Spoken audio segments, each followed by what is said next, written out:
क्या पाना चाहते हो? जिसने राजन बृहच्छ्रवा तस्या विज्ञात नामासी सखा विज्ञात चेष्टितः। पूर्व काल में पुरंजन नाम का एक बड़ा ही यशस्वी राजा था। तस्य अविज्ञात नाम आसीत सखा। अविज्ञात नामक उसका एक सखा था, एक मित्र था। जो उसका अविज्ञात नामक मित्र था, सखा था, अविज्ञात चेष्टिता, उसकी चेष्टाओं को कोई समझ नहीं सकता था, जानता नहीं था, जान नहीं पाता था। भाई हम सब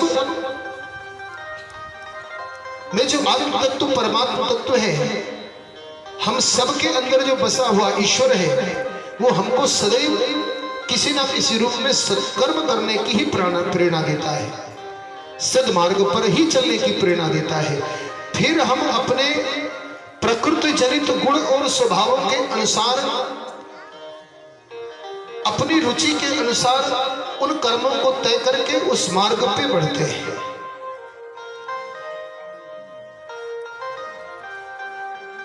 राजा पुरंजन सारी पृथ्वी में घूमा, सारे संसार में घूमा।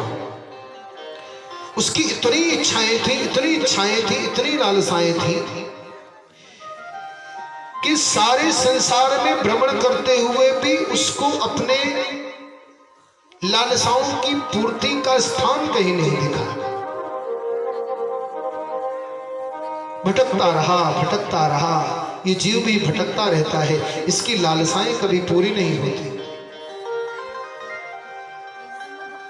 वन में भटकते हुए एक अत्यंत सुंदर नगर में प्रवेश कर गया, जहां पर एक अत्यंत सुंदरी स्त्री को दिखाई दी, उधर से चली आ रही थी। उसके साथ में 10 सेवक थे। प्रत्येक सेवक की 100 नायिकाएं, 100 पत्नियां थी।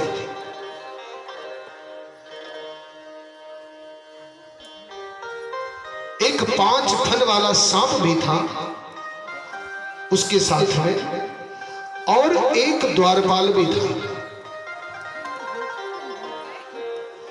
10 इंद्रियां, 10 कामनाएं। भाई ये जो शरीर है, जीवात्मा है, ये इसकी जो चेतनता है, मन है, लालसा है, कामना है।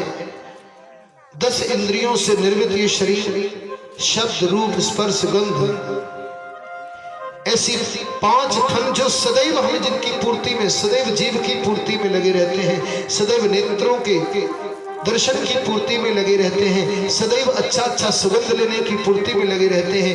ऐसा जो 5 फन वाला सर्प है, वो क्या करता है भाई? हमें हमेशा अपना भय दिखाता है। हम उस भय के कारण इसकी पूर्ति में सदैव लगे रहते हैं। उस सुंदरी स्त्री से उस राजा ने विवाह कर लिया।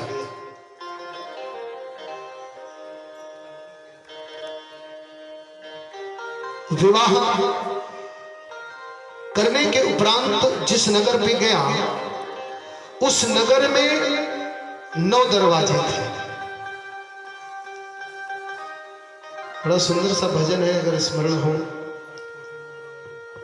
खिड़की खुली रह गई, ऐसा कुछ भजन है, कबीर दासी का भजन है। 9 दरवाजे,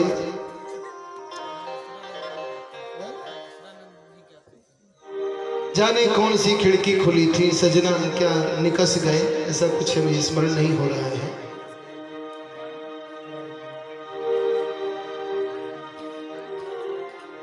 ये प्राण तत्व कहां से निकल जाएगा कोई नहीं जानता। आप तो बहुत सहेज करके इसको रखते हो, लेकिन एक समय ऐसा आता है जब इस शरीर से प्राण छूट ही जाता है। 9 दरवाजों का ये नगर, जिनमें 5 पूर्व, 1 दक्षिण, 1 उत्तर और 1 पश्चिम की ओर, श्रीमद् भागवत में समस्त दरवाजों का वर्णन किया हुआ है। उस नगर में रहते हुए राजा एक दिन शिकार करने के लिए जाता है। शिकार खेलने गया, लौट करके आया, रानी अत्यंत कुपित हो गई पुरंजनी। वो प्रेम अनुहार करता रहा, मानती नहीं, प्रेम अनुहार करता रहा, मानती नहीं। एक दिन ऐसा हुआ कि उस पुरंजन नगर में एक जरा नाम की दूसरी स्त्री, वो भी वर ढूंढती। पहले तो चंडवेग की चढ़ाई हो गई। चंडवेग ने पुरंजन के नगर में चढ़ाई कर दिया और उसी में एक काल्य कन्या थी जिसका नाम था जरा, बड़ी ही भाग्यहीन। कई लोग उसको दुर्भगा भी कहते थे। जरा मतलब बुढ़ापा होता है। एक अवस्था के बाद ये सारे शरीर, सारी इंद्रियां काम करना बंद कर देती हैं जब बुढ़ापा आता है।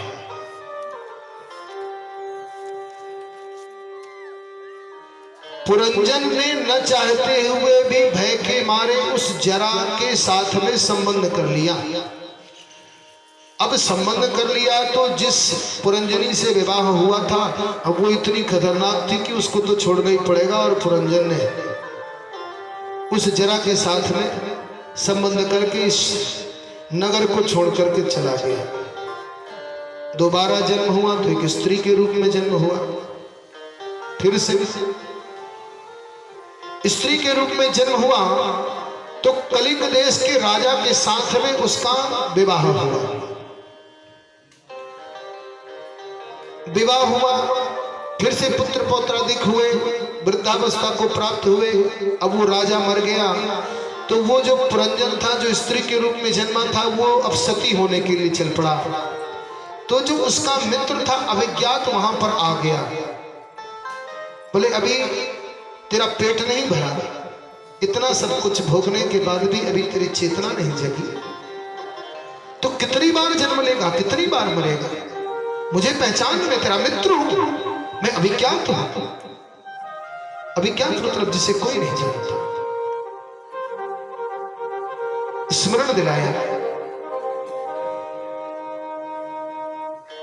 अपने साथ में ले गए। परमपिता परमात्मा के चरणाश्रित होकर के परमात्मा तो सबके मित्र हैं। अब हम इस माया के नगर में आकर के इतना रच बस जाते हैं कि हमें केवल यत्र तत्र सर्वत्र केवल माया का ही प्रभाव दिखाई देता है, और ये केवल माया ही हमको सत्य दिखाई देती है। ऐसा नहीं कि हमें अभिज्ञान का संकेत कहीं नहीं मिलता। नित्य निरंतर संतों से, शास्त्रों से, कथाओं से, गुरुजनों से हमें बराबर इस बात का संकेत मिलता है, किंतु हम फिर भी अपने उस मित्र की बात को अनसुना करके और कहीं ना कहीं अपनी इच्छाओं की पूर्ति के लिए उस नगर में प्रवेश करके और विवाह करके फंस ही जाते हैं। फिर से हमें जन्म लेना पड़ता है, फिर से हमारी मृत्यु होती है, फिर से जन्म लेना पड़ता है। नारद जी ने प्राचीन बहिर को पुरंजनोपाख्यान का भावार्थ बताया। राजन, ये जो हमारा शरीर है, ये जो जीवात्मा है वही पुरंजन है, ये शरीर है यही नगर है, ये जो इंद्रियां हैं इन्हीं की पूर्ति के लिए हम सब लगे रहते हैं, फिर से मृत्यु को प्राप्त होते हैं। दुनिया का बनकर देख लिया प्रभु आप का बनकर देखूं जरा, दुनिया का बनकर देख लिया प्रभु आप का बनकर देखूं जरा, दुनिया का बनकर देख लिया प्रभु आप का बनकर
नाम यूं ही बर्बाद किया दुनिया के चक्कर में पड़कर कई जन्म यूं ही बर्बाद किया अब शरण मेरा भव के आकर अब शरण मेरा भव के आकर तू नाम सुमिर कर देख जरा दुनिया पावन कर देख लिया प्रभु आप कवन पर देखो जरा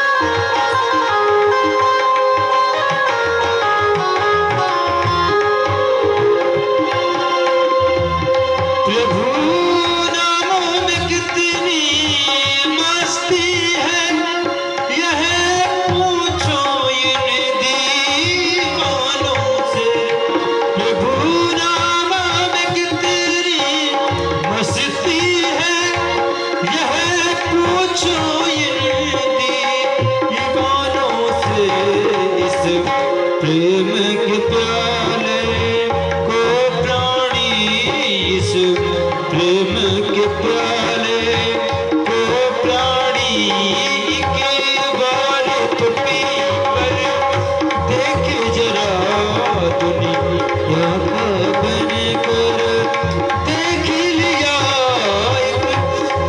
दुनिया का बन कर देख लिया प्रभु आप कवन पर देखो जरा प्रभु आप कवन कर देखो जरा श्री नारायण भगवान की जय हो प्राचीन बहिर अपने पुत्रों को राज्य आदि सौंपकर कपिलाश्रम को चले गए।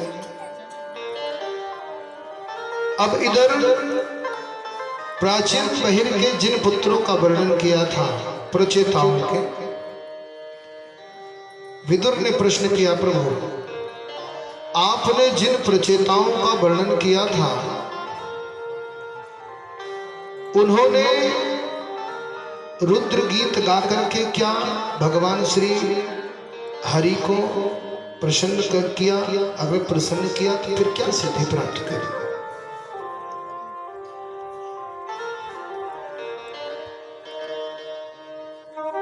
मैत्रेय जी ने बताया प्रचेताओं ने भगवान की स्तुति करी, भगवान प्रकट हुए, भगवान ने प्रकट होकर के वरदान दिया। भगवान के दर्शनों से प्रचेताओं के सारे कलमश मिट गए, जितना राग द्वेष आदि था सब नष्ट हो गया। प्रचेताओं को नारद जी का उपदेश हुआ। नारद जी के उपदेश के पश्चात प्रचेताओं को परम पद की प्राप्ति हुई। यहां से श्रीमद् भागवत कथा के चतुर्थ स्कंध का विश्राम होता है। आइए 2 मिनट का भगवत नाम संकीर्तन करें।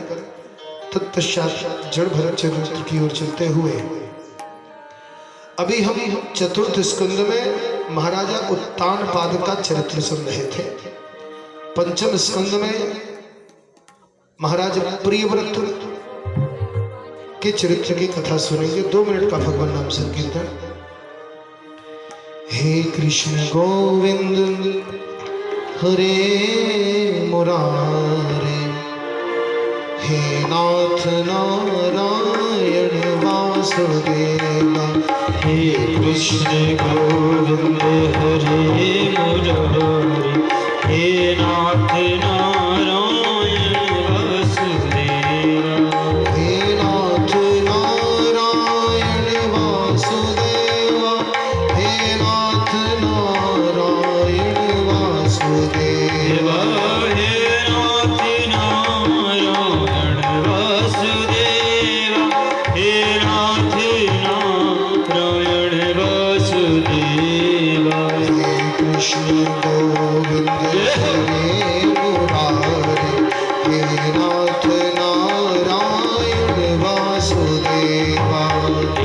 कृष्ण गोविंद हरे मुरारी, हे नाथ नारायण वासुदेवा। हे नाथ नारायण वासुदेवा, हे नाथ नारायण वासुदेवा, हे नाथ नारायण वासुदेवा, हे नाथ नारायण वासुदेवा।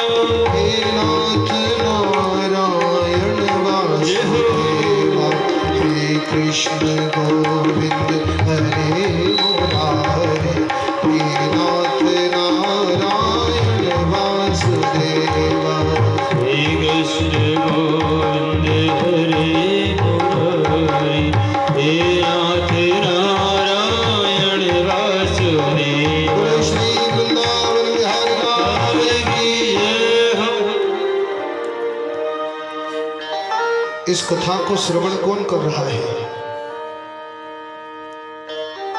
मुख्य श्रोता तो परीक्षित जी महाराज और श्री सुखदेव जी महाराज के बीच में ये कथा हो रही है। श्री परीक्षित जी महाराज ने जब प्रश्न किया तो सुखदेव जी ने कहा कि जिस प्रश्न को तुमने किया है परीक्षित, ठीक उसी प्रश्न को विदुर जी ने मैत्रेय जी से किया था। परीक्षित ने प्रश्न किया, प्रभु जैसा मैंने सुना है, प्रियव्रतो भागवत आत्मा राम कथम मुने गृहे रमत्यन्मूलः कर्मबन्धः पराभवः।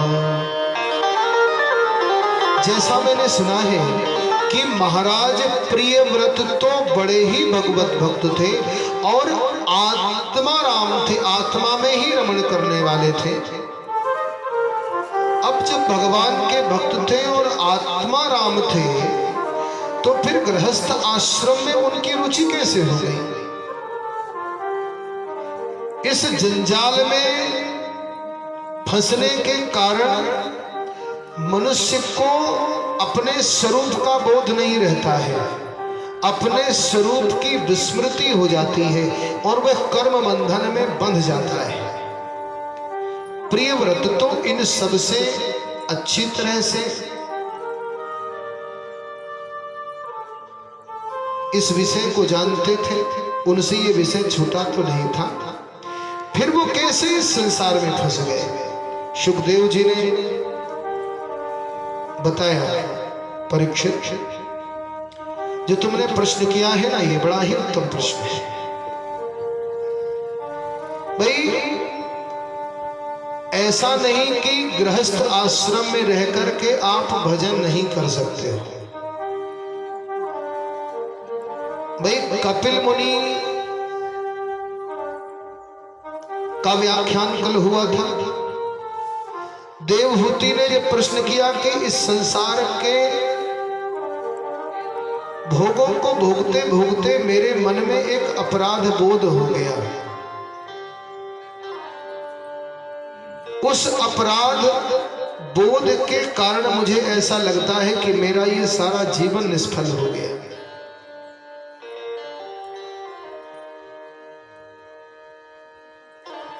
कपिल मुनि ने कहा कि मैया, अगर लगन है तो जो लगन संसार से थी वही लगन भगवान से भी हो सकती है। अब जिसके अंदर लगन ही नहीं है तो वो कहां लगेगी? कथा के प्रारंभ के दिन भी मैंने एक कथा सुनाई थी।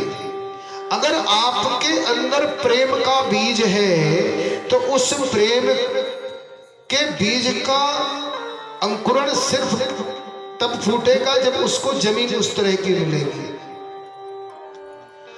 अब अगर अपने रासायनिक खादों का इस्तेमाल उस बीज पर किया तो उस तरह से जहरीला अन्न प्राप्त होगा, और अगर आपने गौ माता के गोबर से उसको खा दिया तो पौष्टिक अन्न प्राप्त होगा, पर प्राप्त तो होगा।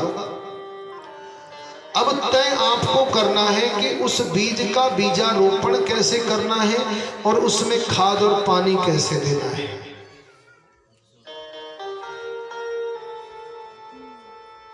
प्रियव्रत के चरित्र को कहते हुए श्री सुखदेव जी महाराज आगे बढ़ते हैं। प्रियव्रत के वंश में उनके पुत्र आग्नेन्द्र हुए। जब प्रियव्रत तपस्या को चले गए तो आग्नेन्द्र भी समय रहते इस संसार का भोग करके और अपना राजखाट छोड़ करके चले। आग्नेन्द्र के कोई संतान नहीं थी, कोई संतान नहीं थी, तो यज्ञ आदि कर्म किया। यज्ञ आदि कर्मों से एक संतान उत्पन्न हुई, यज्ञ की आहुतियों से। यज्ञ पुरुष का जब यजन किया, उस पुत्र का नाम था भाई नाभि। अग्निन्द्र के हुए, नाभि की कोई संतान हुई नहीं। तो ऋषियों यज्ञ का यजन किया। यज्ञ किसने करवाया? ऋषि ने करवाया। तो ऋषियों की कृपा से जो पुत्र उत्पन्न हुआ उसका नाम था ऋषभदेव। ऋषभदेव ने भी तपस्या करी। ऋषभदेव की तपस्या करने के पश्चात अपना राज्य का आद किया, पुत्रों को उपदेश दे दिया। पुत्रों को उपदेश दे करके ऋषभदेव भी राज्य को छोड़ करके चले गए। इस शरीर का कोई भान नहीं था। समस्त वस्त्रादि को त्याग करके, जो जैन धर्म होता है प्रायः हम सब, अच्छा वो ऋषभदेव ही उनके पहले तीर्थंकर थे जैनियों के। महावीर तो बाद में हुए, पहले तीर्थंकर ऋषभदेव भगवान है। तो ऋषभदेव भगवान से ही जैन धर्म का प्रादुर्भाव हुआ, ऐसा श्रीमद् भागवत का उद्घोष है। तो ऋषभदेव ने प्राण त्याग किया। ऋषभदेव के प्राण त्याग के पश्चात जो उनकी संतान थी, कौन थी? महाराज भरत। महाराज भरत अत्यंत भगवत भक्त थे। भगवान ऋषभदेव ने, श्री ऋषभदेव ने भरत जी को अपने संकल्प मात्र से पृथ्वी की रक्षा के लिए उन्हें नियुक्त किया। और ऋषभदेव की आज्ञा के वशीभूत होकर के ही विश्वरूप की कन्या पंचजनी के साथ में भरत जी का विवाह हुआ। अब कालांतर में भरत जी को भी इस पुत्र पौत्रादि से मोह छूटा। भरत जी भी तपस्या करने चले गए।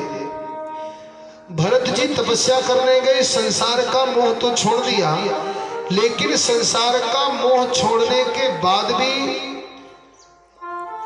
एक ऐसे मोह में फंस गए कि उस मोह के कारण उन्हें फिर से जन्म लेना पड़ा। भाई एक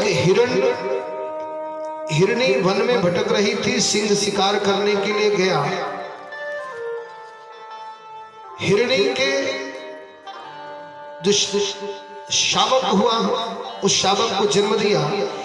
हिरणी के बच्चे देने की पीड़ा को देख करके जो भरत जी के मन में, जो भरत जी के हृदय में करुणा का भाव था, वो करुणा का भाव जागृत हो गया और उस शावक को श्री भरत जी पालने लगे।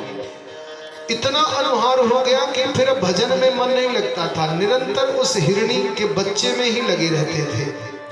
कब खाया कब पिया, उसको खिलाना कुदाना जितना भी हो सकता था, केवल उस अब अंतिम जो क्षण था वो क्षण कहाँ बीता? उस मृग के छोने।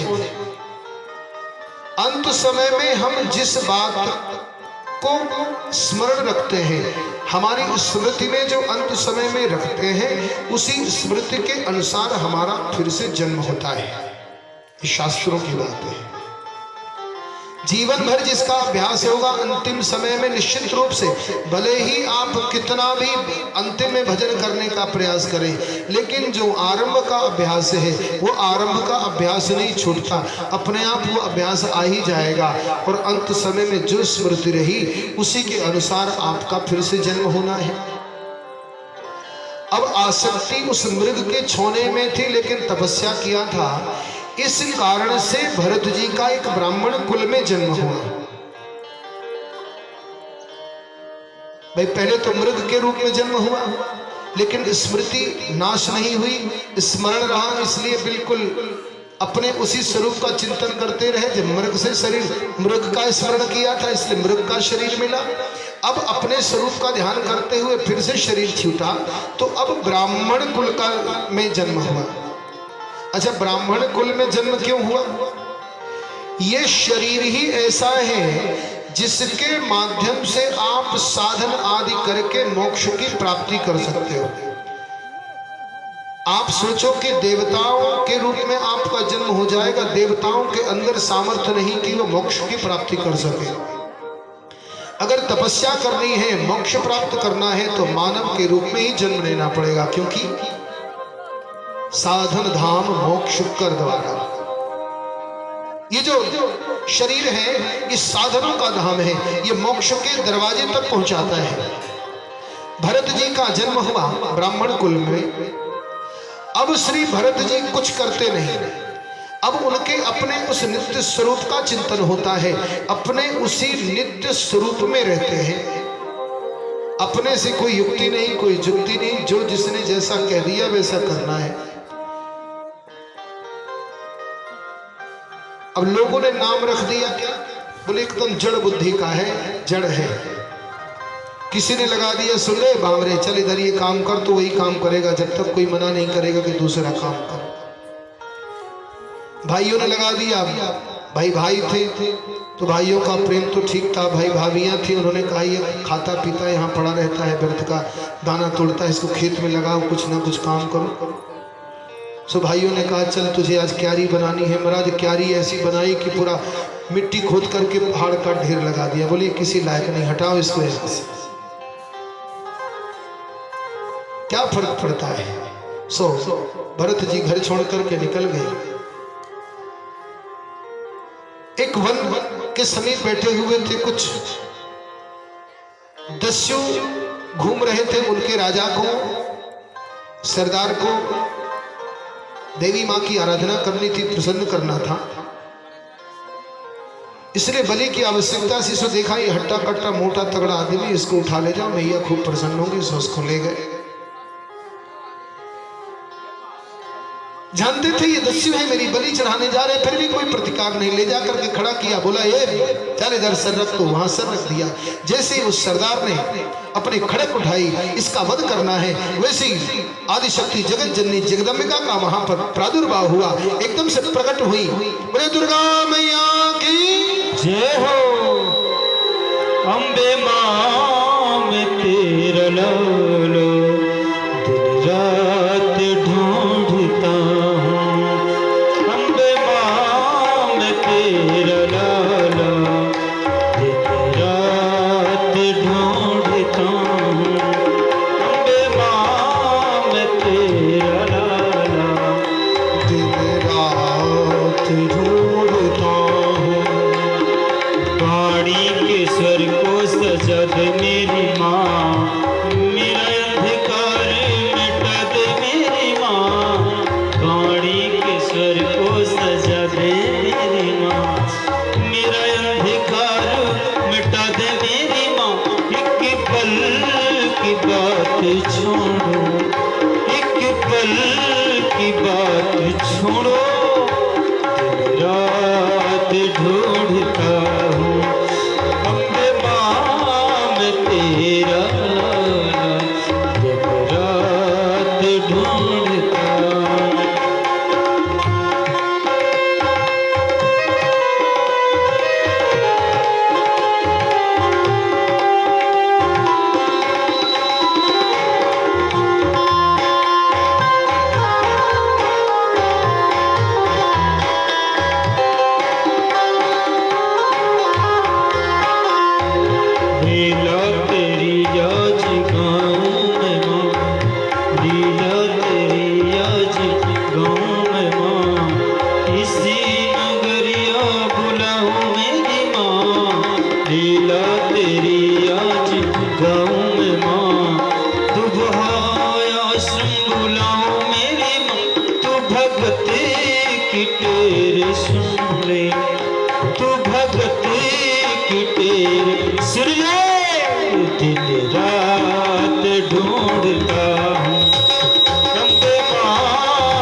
का प्राकट्य हुआ है।